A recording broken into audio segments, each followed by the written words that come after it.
அடக்கம் பண்ணப்பட்டான் பாவ மனுஷன். இன்னைக்கு நீங்க வாழும்போது கிறிஸ்து எப்படி வாழுகிறாரோ பரிசுத்த ஆவியினால ஜீவனை கொண்டு வாழணும். நீங்க வாழும்போது எல்லா நேரமும் என்ன செய்யணும்னா விட்டு கொடுக்கணும். தம்பி நம்பிகளா கொஞ்சம் இங்கிட்ட முன்னாடி வா ராஜா, சேவ் சட்டைக்கு முன்னாடி வா ராஜா, போதும் வெளியில போய் விளையாடணும். இங்க முன்னாடி வா, இங்க முன்னாடி ஒரு ஆள் முன்னாடி வா, ஒரு ஆள் முன்னாடி, ரெண்டு பேர் ஒரு ஆள் முன்னாடி வாப்பா, முன்னாடி வா, கொஞ்சம் உட்காரு. ஆமா ஆமா, நான் உனக்கு தான் பிரசங்கம் பண்றேன். யாருக்கு பிரசங்கம் பண்றேன்? உனக்கு தான். நீ சேட்டைக்காரன் வரக்கூடாது. என்ன ஏசப்புல பிள்ளையார் ஒரு ஆமை சொல்லுங்களேன். நான் கல்யாணம் பண்ணி 22 வயசு ஆச்சு. எனக்கு 2 பிள்ளைங்க இருக்கிறாங்க. ஒரு பையன் 20 வயசுலயே, ஒரு பொண்ணு 11 வயசுல இருக்கு. அநேக நேரம் பிள்ளைகளுக்கு நம்ம சொல்லிக் கொடுக்கணும். டிவி செல்போன் கொடுக்குறப்ப எல்லாம் பிள்ளைங்க அப்படியே மெய்மறந்து வாயப்படுத்திட்டு இருக்கோம். அந்த நல்ல காரியங்கள் பரலோக ராஜ்யம் சொன்னா அதுக்கும் ஒரு ஆவி ஆத்மா சரீரம் இருக்கு, காதுல கேட்கணும். ஆமாம் சொல்லுங்களேன். இயேசுவோட கூட நான் அறையப்பட்டேன்னு சொல்லுங்க எல்லாரும். இயேசுவோட கூட. ஆமா, பழைய மனுஷன் செத்துட்டான் சொல்லுங்க, சொல்லுங்க வாய திறந்து. நான் இப்ப இயேசுவோட கூட வாழுகிறேன். அடிக்கடி நான் பைபிள் காலேஜ்ல 30 வருஷத்துக்கு முன்னாடி போனேன். அப்ப எனக்கு ஒரு ஊழியக்காரர் சொல்லி கொடுத்தார், நீ செத்துட்ட சொல்லு, நீ நிறைய தடவை சொல்லிட்ட. உலகம் அனைத்து ஆதாயப்படுத்திக் கொண்டால் தன் ஜீவனை தன் ஆத்மாவை நஷ்டப்படுத்தினால் அவனுக்கு லாபம் என்ன? எனக்கு ஒரு ஊழியக்காரர் சொல்லி கொடுத்தாரு, உன் பேரை சொல்லி நீ செத்துட்டேன்னு சொல்லு. ஆமா, நான் சாம் அப்போலோஸ், பழைய மனுஷன் செத்துட்டான், நீ இயேசு எனக்குள்ள வாழுகிறாரு. நான் செத்துட்டேன், பழைய மனுஷன் சரி, இயேசு எனக்குள்ள வாழுகிறார். இயேசு அன்பான சகோதர சிநேகத்துல அன்புல வாழ சொன்ன, அதுக்கு தான் வந்தார். நீங்க நல்ல கதை எடுத்து போயிருக்கீங்க வசனத்தை, ஆனா எப்படி வாழ்றீங்க? எப்படி நீங்க இயேசு அனுமதிக்கிறீங்களா? இயேசுவே என் உள்ளத்துல தங்கின சண்டைகள், பிரச்சனைகள், வேதனைகள், உலகத்துல இடர்கள் எல்லாம் இருக்கு. டெய்லி பிசாசு குப்பையை போடுறான் குடும்பத்துல. ஆனா இயேசுவோட வாழ்ற இந்த வார்த்தை வாயில இருதயத்தில் இருக்கிறதா? ஆவியானவர் உங்களுக்கு உதவி செய்கிறாரா? ஆவியானவரை கூப்பிடுறீங்களா? ஆவியானவர் உதவியாளர், அவர் தேற்றரவாளர், அவரை கூப்பிடுறீங்களா? ஆவியானவரை எனக்கு உதவி செய்யுங்க, வெற்றியை தாருங்க, நீங்க வாழுங்க ஆண்டவரே, நான் உம்மோடு கூட அறையப்பட்டேன், எனக்கு அற்புதம் செய்யுங்க, என் குடும்பத்தில் எல்லாரும் ரட்சிக்கப்படணும், அற்புதம் செய்யுங்க, எங்க கிராமத்தில் ஆண்டவரே எல்லாரும் இயேசு நன்மை பெற்றுக்கொள்ளணும் அப்படின்னு நீங்க ஒப்பு கொடுத்து வாழ விடுறீங்களா? ஆண்டவர் வாழ விடுறீங்களா? ஆண்டவர் பைபிள்ல சொல்லியிருக்காரு என்னன்னா, வெளிப்படுத்தின விசேஷம் கடைசி அவர் சபைக்கு, பிலதெல்பியா சபைக்கு சொன்னார், இதோ வாசப்படியிலிருந்து கதவை தட்டுகிறேன். இதோ வாசப்படியிலிருந்து என்ன செய்யறாரு சொல்லுங்களேன்? கதவை தட்டுறாரு. அது ஒருத்தன் சத்தத்தை கேட்டு திறந்தா தான் உள்ள உங்களோட இருப்பார். எப்படி நம்ம இயேசு கிறிஸ்துவுடைய வாழ்க்கை வரலாறையும் அவர் அடிபட்டதையும் படிக்கிறோமோ அது மட்டும் பத்தாது, சுவிசேஷத்துல நாம் வாழ வேண்டும். தினந்தோறும் பரிசுத்தாவின் அபிஷேகத்திலேயும் அன்புலையும் கிருபையிலையும் சமாதானத்திலையும் வாழணும். அப்பதான் பரலோகத்திலிருந்து உங்களுக்கு விடுதலை கிடைக்கும், சுகம் கிடைக்கும். நீங்க விட்டு கொடுங்க, சண்டைக்கு போகாதீங்க. எந்த இடத்துலையும் வாயின் வார்த்தையில சண்டைக்கு சண்டை போட ஆரம்பிச்சுட்டாலே இந்த கர்த்தர் இருக்க மாட்டார், கர்த்தர் இருக்க மாட்டார். மன்னிக்க பழகுங்க. இயேசு கிறிஸ்து ஏதாவது ஒரு பாவம் செஞ்சாரா? ஒரு பாவம் அறியாதவர், அவர் பாவம் அறியாதவர். அவர் ஏசாயா 55:53 போட்டிருக்கு, அவர் நம்முடைய துக்கங்களை எல்லாம் ஏற்றுக்கொண்டார், அவர் நம்முடைய பாவங்களையும் வேதனைகளையும் எல்லாம், ஆங்கிலத்தில் ரொம்ப அழகா போட்டிருக்கு, உங்க வலிகளை எல்லாம் ஏத்துக்கிட்டாரு. அதே பேதுரு 1 பேதுரு 3 எழுதும் போது அவர் வாயிலே பாடுபடும் போது பயமுறுத்தாமலும் வாயிலே வஞ்சனை காணப்படாமல் இருந்தார். அவரு நியாயமாய் தீர்ப்பு செய்கிற பிதாவின் இடத்துல ஒப்பு கொடுத்தார். இன்னைக்கு உலகத்தில் அநீதிகள் நிறைய நடக்குது, அக்கிரமம் நிறைய நடக்குது. நான் மன்னிக்கப்பட்டேன், நான் நீதிமானானே அப்படின்றது மட்டும் பத்தாது. இன்னைக்கு இயேசு என்னோட வாழுகிறாரா? அது ரொம்ப முக்கியம், ரொம்ப ரொம்ப முக்கியம். எவருடைய பாவங்கள் ரோமர் 4:7 சொல்லி, எவருடைய அக்கிரமங்களை அவர் எண்ணாதிருக்கிறாரோ, எவருடைய பாவங்களை மன்னித்தாரோ நினையாதிருக்கிறாரோ அவர் பாக்கியவான். நம்ம எல்லாம் இயேசு ரத்தத்தினால நீ நீதிமான். ஒரு ஆமை சொல்லுங்களேன், சத்தமா ஆமை சொல்லுங்களேன். ஞானஸ்நானம் எடுத்து திருவிருந்து எடுக்கிறவங்களாம் ஆமை சொல்லுங்களேன். நான் இன்னைக்கு நீதிமான். நான் என்ன செய்ய? யாரு? இயேசு ரத்தத்தினால. சொல்லுங்களேன். ரோமர் 4:7-6 சொல்லியிருக்கு, ரைட்டா? சரி. இப்ப இயேசுவோட கூட அந்த ரோமர்ல 6ஆம் அதிகாரம் சொன்னது போல 6:6 சொல்ல, பழைய மனுஷன் அவரோடு அடக்கம் பண்ணப்பட்டானா? அறையப்பட்டிருக்கிறானா? இதை செக் பண்ணுங்க. பழைய மனுஷன் அடிக்கடி உயிர் தெழுகிறானா? அப்போஸ்தலனாகிய பவுல் அநேக சபைகளை உண்டாக்குனார். அவர் கலாத்திய நாடுகளில் சபை, ஆசியா நாடுகளில் கொரிந்து சபை, தெசலோனிக்க சபை, எல்லா சபைகளிலும் போய் இந்த சுவிசேஷத்தை பிரசங்கம் பண்ணார். அவர் எல்லாம் அன்பை குறித்து பேசினார். நீங்க மன்னிங்க, அன்பு செய்யுங்க. சில நேரங்களில் குடும்பங்களில் பிசாசானவன் தவறான காரியங்களை நம்ம அனுமதிக்கிறோம். அதாவது ஒரு நல்ல கவனிங்க, இயேசுவை போல பூமியில வாழ தான் நம்ம அழைக்கப்பட்டிருக்கிறோம். ஒரு ஆமே சொல்லுங்களேன். கஷ்டங்கள், நஷ்டங்கள், பிரச்சனைகள் இருக்கும். ஆனா கர்த்தர் எல்லாவற்றிலும் நம்ம விடுவிப்பார். ஆமே சொல்லுங்க. அவர் விசுவாசிக்கிறவர்களுக்கு சமாதானம் உண்டு. ஆமே. சமாதானம் பண்ணுவர்கள் பாக்கியவான்கள், தேவனுடைய புத்திரர் எனப்படுவார்கள். நீங்க போகும்போது எல்லா இடங்களையும் துர்க்கிரியெல்லாம் வருது. என்ன துர்க்கிரியெல்லாம் பார்க்காதீங்க. நீங்க செல்போன்லயோ, டிவிலையோ, நியூஸ் பேப்பர்லயோ பார்க்காதீங்க. செய்தித்தாள்கள் இது வேண்டாம். இது இருதயத்தை, சிந்தையை கெடுக்குது. வேதத்தை நான் படிப்பேன், கர்த்தரோட அன்பா இருப்பேன் அப்படின்னு நீங்க அன்புக்கு நேராகவும், நீதிக்கு நேராக, கிருபைக்கு நேராக வாழ பழகணும். அநேக நேரங்களில் மற்றவங்களை பற்றி கோட் சொல்லுகிறது, மற்றவங்களை பற்றி தவறா வாயை திறக்கிறது, அதெல்லாம் திறக்காதீங்க, பேசாதீங்க. ஒரு காரியத்தை கண்ட மாதிரி பேசக்கூடாது. நமக்கு தெரியாத பேசாம அமைதியா இருக்கணும். ஆண்டவர் நமக்குள்ள வாழ விரும்புகிறார். ஆமே சொல்லுமா? சத்தமா ஆமே சொல்லுமா? யோவான் 14:23 எடுங்க. யோவான் எழுதின சுவிசேஷம்.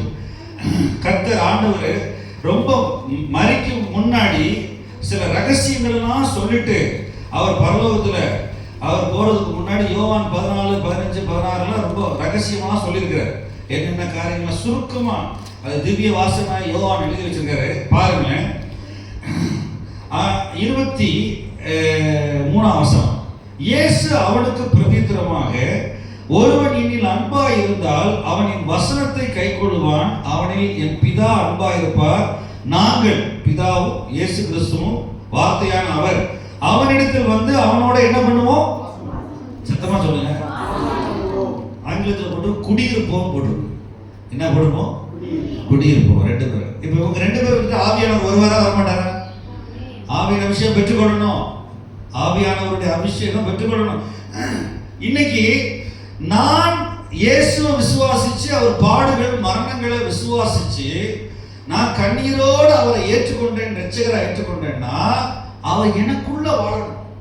வார்த்தையாயும் ஆவியாய் எனக்குள்ள நான் அறையப்பட்டுட்டேன். பழைய பிஹேவியர், பழைய குணாதிசயம், பழைய பண்புகள், பழைய குணநலங்கள் எனக்கு இருக்கக்கூடாது. நான் நீதிமானாவே இருக்கணும். நான் கர்த்தருடைய பிள்ளையாவே இருக்கணும். வாழ்நாளெல்லாம் என்ன பிரச்சனை வந்தாலும் கர்த்தர் தீர்த்து வைப்பார். ஒரு ஆமே சொல்லுங்களேன். கர்த்தர் உங்களை கைவிடவே மாட்டார். ஆமே. எஸ்தர் ராஜாத்திய அரண்மனையில் வச்சவர், என்ன யோசேப்பு அரண்மனையில் கொண்டு போனவர், என்ன தானியேல் அரண்மனையில் வச்சு உங்களை அரண்மனையில் வச்சிருப்பார். ஆமே சொல்லுங்களேன். இன்னைக்கு நிறைய பேர் வேதத்தை சரியா விசுவாசிக்கிறது கிடையாது. பழைய மனுஷனா வாழக்கூடாது. உள்ளான மனுஷன்ல நமக்குள்ள வார்த்தையானவர், ஆவியானவர் வந்திருக்கிறார். ஆமே சொல்லுங்களேன். இந்த நாட்கள்ல இந்த பஸ்கா பண்டிகை கிறிஸ்து, நான் இன்னொரு வசனத்தை காண்பிக்கிறேன். 1 கொரிந்தியர் எடுங்களேன், 5ஆம் அதிகாரம். நாம் அநேக காரியங்கள்ல என்ன செய்கிறோம் பாருங்க. இந்த தவறான காரியங்களை மெடிடேட் பண்ணக்கூடாது, தியானம். 1 கொரிந்தியர் 5ஆம் அதிகாரம் 6, 7, 8 பாருங்க. அதுல 7ஆம் வசனத்தோட, ஆகையால் நீங்கள் புளிப்பில்லாதவர்களாய் இருக்கிறபடியால் புதிதாய் பிசைந்த மாவாய் இருக்கும்படி பழைய புளித்த மாவை புறம்பே கழித்து போடுங்கள். ஏனெனில் நம்முடைய பஸ்காவாகிய கிறிஸ்து நமக்காக என்ன செய்யப்பட்டிருக்க? பலியிடப்பட்டிருக்கிறார். எல்லாம் சொல்லுங்க, என்ன பண்ணிருக்காரு? பலியிடப்பட்டிருக்கிறார். சரி, அடுத்து வாசிக்கிறேன்.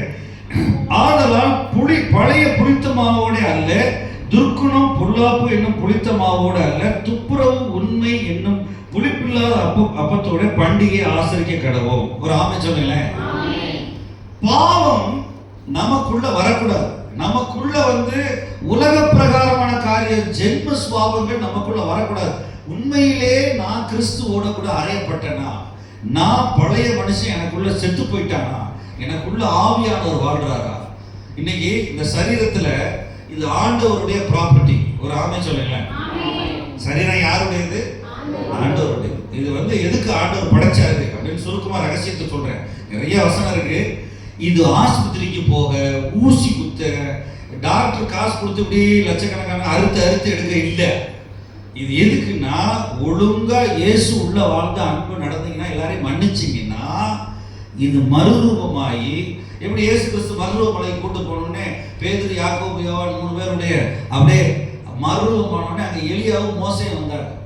இது கர்த்தருடைய வருகையில மறுரூபமாய் ஒரு செனப்பொருள பரலோகத்துக்கு போகணும். ஆமென். சத்தமா ஆமென். வர வேண்டும். நம்ம இந்த சரீரத்தை வைக்க வேண்டிய இடத்துல வைக்கிறது இல்லை. இங்க உள்ள கிறிஸ்து நமக்குள்ள வாழ்ந்தார்னா ஒரு நாளும் இது என்ன செய்யாதுன்னா பாவம் ஆளுகை செய்யாது. கிருபைக்குள்ள இருக்கிறதுனால கர்த்தர் தொட விட மாட்டார். ஆமென் சொல்லுங்களேன். பழைய ஏற்பாட்டுல ஜனங்கள் 40 வருஷம் அழைச்சாங்க. 40 வருஷம் வடாந்திரத்துல சபை இருந்தது. 12 கோத்திரம். அவங்க கால் வீங்கவும் இல்லை, என்ன அவங்க செருப்புடைய வார் பெய்யவும் இல்லை, சட்டையுடைய இந்த வஸ்திரத்தை கிழியவும் இல்லை. அவ்வளவு கர்த்தர் பாதுகாத்தார். இன்னைக்கு கிறிஸ்து நமக்குள்ள வாழ்றதுக்கு நம்ம அனுமதிக்கிறோமா? அவர் பரிசுத்தப்படுத்தி இருக்கிறார் நம்மளை. அவர் நம்மளை நல்லா வச்சிருக்கிறார். நீதிமானா, கர்த்தருடைய பிள்ளையா, நம்மளை விசுவாசிக்கிறவர்களுக்கு அவர் கல்வாரி சிலுவையில் ரத்தத்தை சிந்தி ஜீவனை கொடுத்த மாதிரி யாருமே கொடுக்க முடியாது. இன்னைக்கு யாருமே கொடுக்க முடியாது. இன்னைக்கு டாக்டர்லாம் கைவிட்டுருவான். டாக்டர்லாம் 2 லட்சம் 3 லட்சம் 5 லட்சம் நகையை விட்டு கொண்டே கொடுக்கலாம். ஆனால் டாக்டர் உங்களை கூட்டு போவார் பரலோகத்துக்கு? பரலோகத்துக்கு திறக்கப்பட்ட வாசல் இயேசு கிறிஸ்து ஒருவரே. ஆமென் சொல்லுங்களேன். நீங்க சபைக்கு வர்றீங்க, நீங்க நீதிமானா இருக்கிறது கர்த்தர் தான் நம்மளை நீதிமானா வச்சிருக்கிறாரு. கர்த்தர் தான் நம்முடைய பிள்ளைகளை அவருடைய பிள்ளைகளை வச்சிருக்கிறாரு. ஆனா இன்னைக்கு அவர் எனக்குள்ள வாழணும். நான் கிறிஸ்துவோடு கூட சிலுவையில் அறையப்பட்டேன், பழைய மனுஷனை அடக்கம் பண்ணப்பட்டேன், இனிமே நான் கிறிஸ்துவ போல வாழ்வு, கிறிஸ்து தான் எனக்குள்ள இருந்து நடத்துவாருன்னு சொல்லி நீங்க விசுவாசிக்கணும், ஒப்பு கொடுக்கணும். நீங்க எப்ப பார்த்தாலும் சரி உலகத்தின் சாயல் ஜென்ம சுபாவத்தில் வாழக்கூடாது. எங்க தாத்தா பாட்டி மாதிரி வாழுங்க, எங்க அப்பா அம்மா மாதிரி வாழுங்க. நான் உங்களுக்கு சொல்றேன், மனுஷிக அன்பு ஒரு குறைந்த அளவு தான். ஆமென். ஒவ்வொரு காலகட்டத்திலும் கொலோசியர் 1:16 படிச்சு பார்த்தீங்கன்னா, சகலமும் அவருக்கென்றும் அவருக்காக உண்டாக்கப்பட்டிருக்கிறது. உண்டாக்கப்பட்டது என்றும் எல்லாமே அவருக்காக தான் உண்டாக்கப்பட்டது. ஆமென். சத்தமா சொல்லுங்களேன். உலகத்துல இப்ப நான் உங்களை எல்லாரும் கேட்கிறேன், நீங்க என்ன ஜெபிக்கிறீங்கன்னு எனக்கு தெரியாது. நீங்க குடும்பத்துக்கு ஜெபிக்கிறீங்களா, இல்ல தேவ சித்தத்தை வச்சு ஜெபிக்கிறீங்களா, சபை வளரணும்னு ஜெபிக்கிறீங்களா எனக்கு தெரியல. ஆண்டவருடைய சித்தம் என்னன்னா, இந்த உலகத்துல பிறந்த 800 கோடி பேரும் பரலோகம் வரணும்னு ஆசைப்படுறாரு. விசுவாசிக்கிறீங்களா? ஆண்டவர் மாறி மாறி பேசுவார். இயேசு கிறிஸ்து நேற்று என்றும் மாறார். நீங்க பாதாளத்துக்கு போக கூடாது, நீங்க அழிச்சு போக கூடாது. பிசாசுக்கு மாட்டி நீங்க நல்லா இருக்கணும்னு சொல்லி தான் ரத்தத்தை கொடுத்தார். ஆமென் சொல்லுங்களேன். இந்த பாவத்துக்கு இயேசு கிறிஸ்து சொல்றார் யோவான் 10:10, எனக்கு முன்னாடி வந்தனால கள்ளனும் கொள்ளைக்காரனுமா இருக்கிறார். ஆண்டவர் ஒரு ஆளை கூப்பிட்டார். ஆதாம் அக்கிரமம் செஞ்சுட்டு உடன்படிக்கையை மீறிட்டார். ஆண்டவர் நோவா கூப்பிட்டார். அவர் நோவாவும் ஒரு சின்ன போட்டு செஞ்சுட்டு தவறிட்டார். அப்புறம் ஆபிரகாம் கூப்பிட்டார். ஆபிரகாமும் ஒரு சில காரியங்கள் எல்லாம் விட்டுட்டார். ஆனா ஆண்டவர் சொன்னார், நானே மெய்யான திராட்சை செடி, நானே மெய்யான மெய்ப்பன். திராட்சை செடி ஆகுதுன்னா நல்ல மெய்ப்பன் இந்த நாடுகளுக்காக ஜீவனை கொடுக்கிறேன்னு சொன்னார். இன்னைக்கு அவர் உயிரை கொடுத்ததுனால தான் நம்ம இருக்கிறோம். ஆமென் சொல்லுங்க. ஒரு சத்தமா ஒரு ஆமென் சொல்லுங்க. உங்களுடைய வாழ்க்கையில ஆண்டவரை அனுமதிங்க, ஆண்டவருடைய வார்த்தையை அனுமதிங்க. நான் அடக்கம் பண்ணப்பட்டேன். அவர் அடிக்கப்பட்ட மட்டும் இல்லை. நான் இன்னொரு வசனத்தை சொல்றேன், உங்களுக்கு ரொம்ப வித்தியாசமா இருக்கும். பாருங்க, எபேசியர் 2 முதல் வசனம். எபேசிய சபை 6 அதிகாரம். அந்த 6 அதிகாரம் 60 அதிகாரத்துக்கு சமானம். பாருங்க, எபேசியர் 2 முதல் வசனத்தை வாசி. பாருங்க. யாரு வாசிக்கிறீங்களா? அக்கிரமங்களாலும்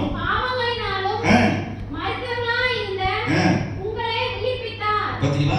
4ஆம் வசனம் வாசிக்கிறேன். தேவனோ இரக்கத்தில் ஐஸ்வர்யம் உள்ளவராய் நம்மில் அன்பு கூர்ந்த தம்முடைய மிகுந்த அன்பினாலே, வாசிக்கிறீங்களா? எல்லாரும் சேர்ந்து வாசிப்போம். 5ஆம் வசனம். அக்கிரமங்களினாலும் மரித்தவர்களாய் இருந்த நம்மை கிறிஸ்துவுடனே கூட உயிர்ப்பித்தார், கிருபையினாலே ரட்சிக்கப்பட்டீர்கள். ஒரு ஆமென் சொல்லுமா? சத்தமா ஆமென் சொல்லுங்க. என்னை அக்கிரமத்தையும் பாவத்தையும் மன்னிச்சுட்டாரு, உயிர்ப்பிச்சுட்டாரு. செத்து போய் கிடந்தேன், அதுக்கு தான் கல்வாரி சிலுவைக்கு போனார், அதுக்கு தான் இவ்வளவு பாடுபட்டார். ஆனா இன்னைக்கு நாம அவரை மாதிரி அன்புல வாழ்றோமா? ஒரு கலாத்தியர் பாருங்க, கலாத்தியர் 2ஆம் அதிகாரம், கலாத்தியர் எழுத நிருபம். அவர் கலாத்தியருடைய சபைகளுக்கு அப்போஸ்தலனாகிய பவுல் எழுதுறாரு பாருங்க.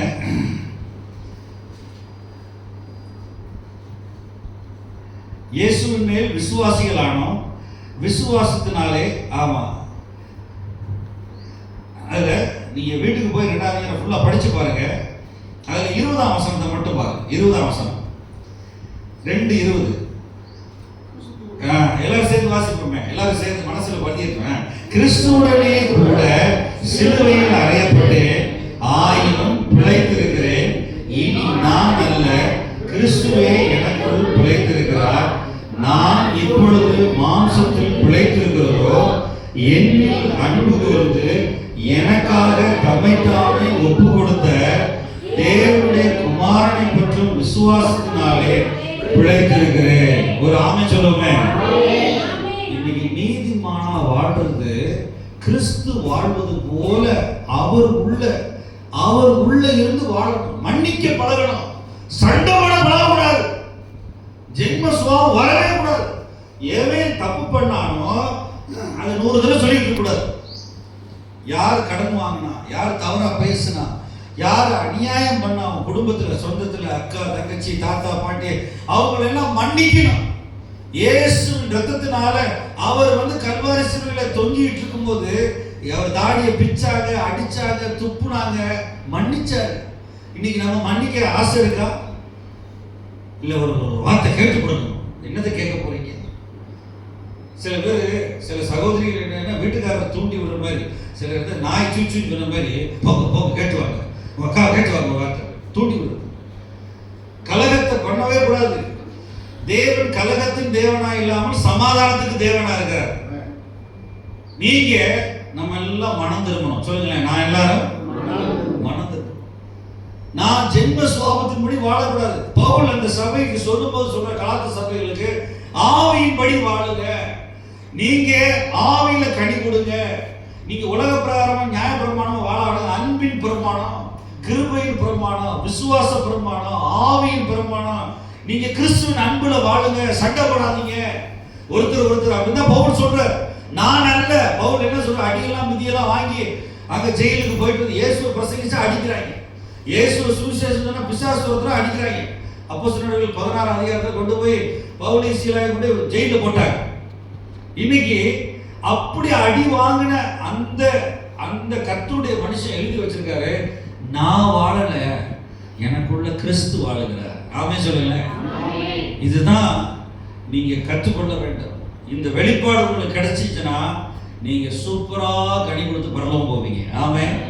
இந்த வெளிப்பாடு உங்களுக்கு வேணும். உங்களுக்குள்ள மனதில் நிர்ணயம் பண்ணிக்கணும். வீட்டில் பிரச்சனை வருதா, கலகம் வருதா, இடர்கள் வருதா, சூழ்நிலைகள் மோசமா இருந்தா முழங்கால் போட்டு ஜெபிக்கணும்.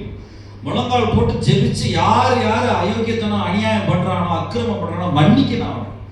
அந்த சகோதரியை மன்னிக்கணும். ஆண்டவரே மன்னி, ஆண்டவரே மன்னியும், கர்த்தாவே இரக்கமாயிரும், இயேசுப்பா எனக்கு உதவி செய்யுங்க, அற்புதம் செய்யுங்க அப்படின்னு சொன்னா தூதர்கள் வருவாங்க. யார் வருவா?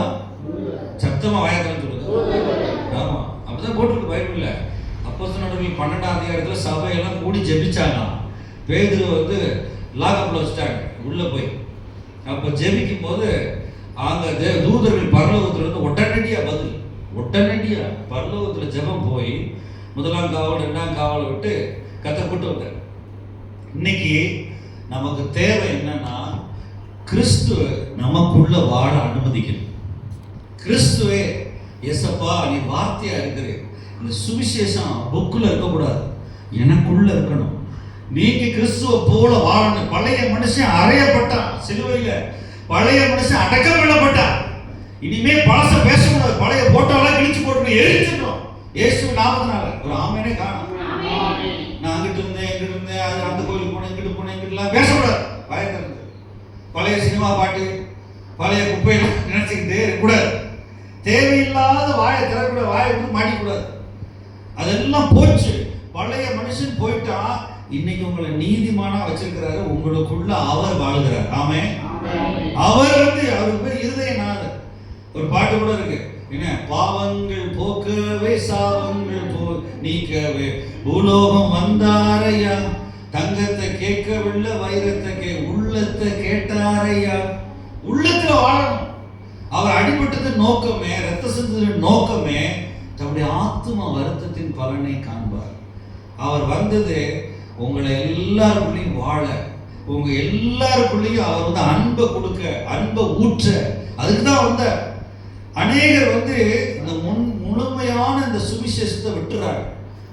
இன்னைக்கு உலகத்துல தேவையானது அன்பு. இன்னைக்கு உலகத்துல தேவையானது என்ன அப்படின்னா கிறிஸ்துவின் அன்பு. நான் ஒவ்வொருவரும் எல்லா சூழ்நிலைகளையும் என்ன செய்யணும்னா ஆண்டவரை விசுவாசிக்கிறது மட்டும் இல்லை, சபைக்கு போறது மட்டும் இல்லை, ஆண்டவர் எல்லாருக்கும் மன்னிச்சது போல நாம் மன்னிக்க வேண்டும். ஆமே. அதுல போட்டு பாருங்க, ஒருத்தர் அதை செய்யாதீங்க. எபேசியர் 4 பாருங்க, கடைசி வசனம். எபேசியர்கள் 4 கடைசி வசனம் பாருங்க.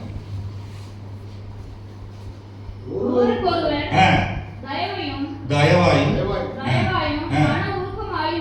இருந்து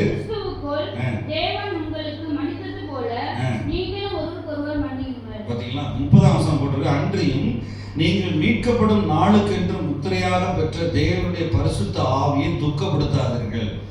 1:13 போட்டிருக்கு, ஆவியானவர் உள்ள வந்து இருக்கிறார். விசுவாசிக்கும் போது அந்த எபேசியர் 1:13 அவர் முத்திரையா வந்திருக்கிறார். இன்னைக்கு இயேசு கிறிஸ்துவோட அறையப்பட்டு நீதிமானா இருக்கிற எல்லாருக்குள்ளையும் இயேசு ஆவியானவர் வந்து இருக்கிறார். அவரை துக்கப்படுத்தக்கூடாது. சில சமயங்களில் என்ன செய்யக்கூடாது அப்படின்னா, வார்த்தைக்கு வார்த்தை என்ன செய்யக்கூடாது, நம்ம வாக்குவாதத்தில் ஈடுபடக்கூடாது, மன்னிக்க வேண்டும். கீழே பாருங்க, அந்த 5:1-2. ஆதலால் நீங்கள் பிரியமான பிள்ளைகளைப் போல தேவனை பின்பற்றுவர்களாகி கிறிஸ்து நமக்காக தம்மை தேவனுக்கு சுகந்த வாசனையான காணிக்கையாகவும் பலியாகவும் கல்வாரி சிலுவையில் ஒப்பு கொடுத்து நம்மில் அன்பு கூர்ந்தது போல நீங்கள் என்ன செய்யுங்க. எல்லாரும் சேர்ந்து வாசனம், நீங்களும் அன்பிலே பாருங்க. அன்பு கூறுறது வேற, அன்பை பெற்றுக்கொள்றது வேற, அன்புல நடக்கிறது வேற. நம்ம அன்புல நடக்கிறோமா டெய்லி? வருஷத்துல 365 எல்லா இடங்களையும் சண்டைக்கு போகக்கூடாது. கிறிஸ்தவர்களா கர்த்தராய் இயேசு கிறிஸ்துவை விசுவாசிக்கிறவங்க கோபம் சண்டை பிரச்சனைகள்லாம் உள்ள போகாத மன்னிக்க பழகணும். தவறான காரியங்களை வாயில வச்சு பேசிக்கிட்டே இருக்கக்கூடாது. நான் அதை மன்னிச்சு விட்டுறேன், ஏசப்பா எனக்கு நல்ல 1000 ரூபாய் நீங்க மன்னிச்சீங்கன்னா ஆண்டவர் உங்களுக்கு 1 லட்சம் ரூபாய் தருவார். ஆமென் பாஸ்டர். 100 மடங்கு தருவார். ஆண்டவர் எவ்வளவு தருவார்? சத்தமா சொல்லுங்க. எனக்கு கொடுத்துருக்காருங்க. எனக்கு நான் ஒரு சாட்சியை சொல்லுகிறேன். நான் ஒரு சாட்சியை சொல்றேன். ஒரு வீட்டில் நம்ம அன்பு கூட பழகி மன்னிச்சு மற்றவனை மன்னிக்க பழகணும்னா உங்களுக்கு வியாதியே வராது. என்ன வராது? டாக்டர்கிட்ட போய் கேட்டா என்ன தெரியுமா சொல்றாரு? அவருக்கு எல்லா வியாதிக்கும் காரணம் மன அழுத்தம். அவர் உங்களை வச்சு பணம் கொடுக்குறாரு. அதான் சத்தியம். உங்களை உட்கார படுக்க போட்டு பணம் கொடுக்குறாரு நிறைய. மெட்ராஸ்ல போனா ஒரு பெரிய வெள்ளக்கார பிரிட்டிஷ்கார கர்னல் ஒருத்தர் இருந்தார், வில்லியம்னு. அவர் பேர்ல ஒரு மெட்ராஸ்ல ஒரு ஊர் பேர் வச்சிருந்தாங்க, வில்லி வாக்கம். சரியா? அதை இன்னைக்கு பேரெல்லாம் மாற்றி கிட்னி வாக்கம் ஆகிட்டாங்க. என்னடா அப்படின்னு கேட்டா, அங்கே போய் கேட்டா சொன்னேன், சார் இங்கே 3000 புரோக்கர் கிட்னி விற்கிறதுக்கு புரோக்கர் இருக்கிறாங்க. எவ்வளோ வேதனை பார்த்தீங்களா? 3000 புரோக்கர் இருக்கிறாங்க. ஒரு கிட்னி 1 லட்சத்துலேருந்து 10 லட்சம் ரூபா. இங்கேருந்து கிட்னி வந்து ஆஸ்பத்திரியிலேருந்து சிங்கப்பூர் மலேசியாவுக்கு பிளைனில் பறக்குது சார் அப்படின்னு. இன்னைக்கு பாவம் பெருகுறதுனால சரீர உறுப்புகள் எல்லாம் விற்கிறாங்க. இன்னைக்கு ஒருத்தர் மன்னிக்காததுனால, ஒருத்தர் சகோதர சிநேகம் இல்லாததுனால ஆஸ்பத்திரியில் போய் நிறைய வியாதி, பிசாசானவன் என்ன செய்யணும், வியாதி கொடுக்குறான். இயேசு கிறிஸ்து இந்த பாவத்தையும் சாபத்தையும் மரணத்தையும் அவர் தூக்கி சுமந்தார். ஆமென். அவர் எடுத்துட்டார் எல்லாத்தையும். அவரை விசுவாசிக்கிறவனுக்கு நல்ல சுகமா வாழ்வான். நம்ம கண்ணை மூடும்போது அவர் கொண்டு போயிடுவார். வியாதி இருக்க வேண்டிய அவசியம் இல்லை, சுகப்படுத்துவார். இன்னைக்கு இயேசு உள்ளத்துல வாழ வேண்டும். அவர் அன்பு கூர்ந்தது போல மற்றவங்களை அன்பு கூர்ந்து மன்னி. எவ்வளவு போராட்டம் பிரச்சனை இருந்தாலும் சில சமயம் வாய அமைதியா பேசாம இருக்கு. வாயில் எதுவுமே பேசலாம், வாயில் என்ன செய்யலாம், பேசலாம். ஊமை மாதிரி நடிங்க. ரொம்ப வீட்டுக்காரர் கோவப்படுறாரு, அடிக்க அடிக்க வராது அப்படின்னு சொன்னா மனசுக்குள்ள ஜெபம் பண்ணிட்டு பேசாம இருங்க. ஆண்டவர் அவரை மாற்றுவார், நல்ல மனுஷன் ஆக்குவார். ஆமே. செய்வாரா செய்ய மாட்டாரா? என்னங்க நீங்க கூட கூட பெண்கள் வாயை திறந்தா அடிவிடும். நீங்க நிறைய இடங்கள்ல பாத்தீங்கன்னா நம்ம இந்தியாவில் பெண்களுக்கு மதிப்பே இல்லை. நல்லா வீட்டுக்காரரை மன்னிங்க. ஏசப்பா என் வீட்டுக்காரரை மன்னிக்கிறேன், என் வீட்டுக்காரரை மன்னிக்கிறேன், வீட்டுக்காரரை மன்னிக்கிறேன், வீட்டுக்காரரை மன்னிக்கிறேன், சுகமாக்கணும், அன்பை ஊற்றுங்க, அன்பை ஊற்றுங்க, சமாதானம் உண்டாகட்டும் அப்படி சொன்னீங்கன்னா வீட்டில் சமாதானம் வரும். என்ன வாயை பேச மாட்டேங்குது. எதுக்கு எடுத்தாலும் வியாதி வந்து காசு தூக்கிட்டு ஓடு ஆஸ்பத்திரிக்கு போனேன். ஆஸ்பத்திரிக்கு போனா அங்க என்ன, நீ நல்லா இருக்குன்னு நினைக்கிறாங்க, உங்களை வச்சுதான் புடுங்க தின்றாங்க. அவன் வந்து மனுஷ கசாப்பு கிடைக்காது. டாக்டருக்கு பேர் என்ன? ஆமா, உங்களை உயிரோடு அறுத்துக்கிட்டே இருக்கான்.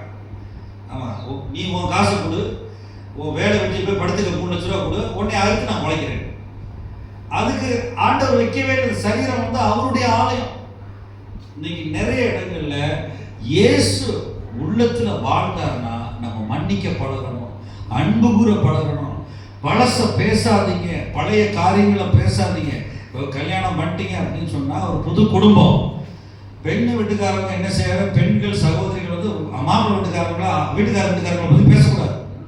தவறு நடந்தாலும் மன்னிக்கணும். அதே மாதிரி வீட்டுக்காரர் என்ன செய்யணும், மனைவி வீட்டுக்காரங்களை பத்தி குறை சொல்லக்கூடாது, விட்டு கொடுத்துடணும். இயேசு நான் நான் மன்னிக்கிறேன், கடவுள் சூழ்நிலையை மாற்றுவாரு, சொல்லு பரவாயில்ல, நஷ்டப்பட்டாலும் பரவாயில்ல, கடவுள் மாற்றுவாருன்னு சொல்லணும். திரும்ப திரும்ப பழைய குப்பையை கிண்டிக்கிட்டே இருந்தீங்கன்னா நாளும் என்ன செய்யும், தேவையில்லாத பேசக்கூடாது. தவறான வார்த்தைகள் என்ன செய்யும்னா உங்க மனதை புண்படுத்தும். ஆண்டவர் இயேசு கிறிஸ்து வந்த எல்லாரையும் சுகப்படுத்தினார். எல்லாரும் என்ன செஞ்சிட்டாரு, உங்க வியாதி துக்கம் வலிகள் எல்லாத்தையும் சுமந்து தீர்த்துட்டாரு. இன்னைக்கு அவர் வந்து உள்ளத்துல அவரோட கூட அறையப்பட்டு நீங்க வாழ்ந்தீங்கன்னா உங்க வாழ்க்கையில அன்பு பெருகும், சமாதானம் பெருகும், கிருபை பெருகும். உங்க வாழ்க்கையில எல்லா சூழ்நிலையிலும் கடவுள் தப்புவிப்பார், காப்பாற்றுவார், தாங்குவார். உங்களுக்கு பிரச்சனை இல்லை, என்ன பிரச்சனை வந்தாலும் சரி. ராஜாவுக்கே தாவீது ராஜாவுக்கே பிரச்சனை வந்துச்சு, சாலமோன் ராஜாவுக்கு பிரச்சனை வந்துச்சு. பெரிய பெரிய பிரச்சனை எல்லாம் கர்த்தர் தீர்த்து வச்சுட்டார், ஒரு நிமிஷத்துல தீர்த்து வச்சுட்டாரு. ஆமென் சொல்லல. தண்ணி பிரச்சனை எல்லாம் ஆண்டவர் உடனடியா தீர்த்து வச்சுட்டார். ஆண்டவரால் தீர்க்க முடியாத பிரச்சனை இல்லை. ஆனா நம்ம விட்டு கொடுக்கணும். நம்ம வந்து அன்புக்கு ஏதுவா விட்டு கொடுக்கணும். ஒரே ஒரு வசனத்தை சொல்லி நான் முடிச்சிடறேன். பாருங்க, 7ஆம் அதிகாரம், லூக்கா 7ஆம் அதிகாரம். ஒரு அம்மா இயேசுவின் காலை பிடிச்சி அழுதுகிட்டே இருந்தாங்க. சாரி, லூக்கா 8ஆம் அதிகாரம், மன்னிச்சு கொள்ளுங்க. அதுல 7ஆம் அதிகாரம் 7:47 ஆண்டவர் வந்து மன்னிக்கிறவர். 7:47 பாருங்க, லூக்கா ஒரு அம்மா வந்து ஒரு வீட்டுக்கு பந்திக்கு போயிருக்காரு ஆண்டவர். அங்க வந்து அவங்க அழுகிறாங்க, எனக்கு மன்னிப்பு வேணும்னு. அதெல்லாம் நான் உனக்கு சொல்லுகிறேன் அப்படின்னு சீமோன்ட்ட சொல்றாரு.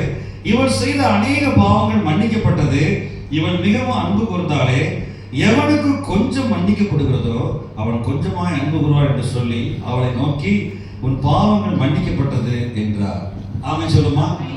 பாருங்க, ஆண்டவராய் இயேசு கிறிஸ்து கல்வாரி சிலுவையில போய் கொஞ்சம் மன்னிப்பை வாங்கினீங்கன்னா உங்களுக்கு கொஞ்சம் மன்னிப்பு தான் கிடைக்கும், கொஞ்சம் தான் அன்பு கிடைக்கும். ஆனா நிறைய உங்களுக்கு, எனக்கெல்லாம் ஆண்டவர் வந்து கோடி ரூபாய்க்கு மன்னிச்சார்.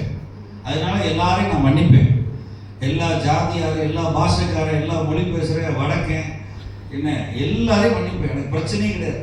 நான் ஈஸியா மன்னிச்சிருவேன். எல்லாருக்கூடையும் பேசுவேன்.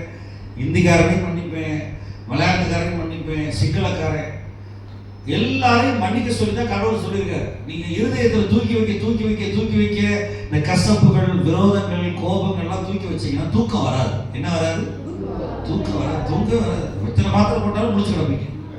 ஆமா, எல்லாருக்கும் நான் சொல்ற ரகசியம். எனக்கு ஆண்டவர் சொல்லி கொடுத்தா அன்னன்னைக்கு சாயங்காலம் ஜெபம் பண்ணும்போது, ஆண்டவரே இந்த காரியத்தை படத்துல வைக்கிறேன் அப்படின்னு வச்சுட்டு மன்னிச்சுட்டு படுத்துக்கணும். சின்ன பிள்ளை போல 8 மணி நேரம் தூங்கணும். தூங்கினா தான் ஆண்டவர் கிட்ட கனவுல பேசுவார்.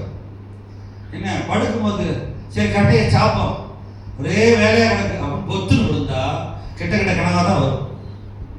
சிலர் படுக்கும்போது என்ன செய்யறதுன்னா கண்ட குப்பையை டிவியில பார்க்கறது. அந்த டிவியில வர்ற அதே மிருகங்களை இவனை விரட்டும். பார்த்துருக்கீங்களா?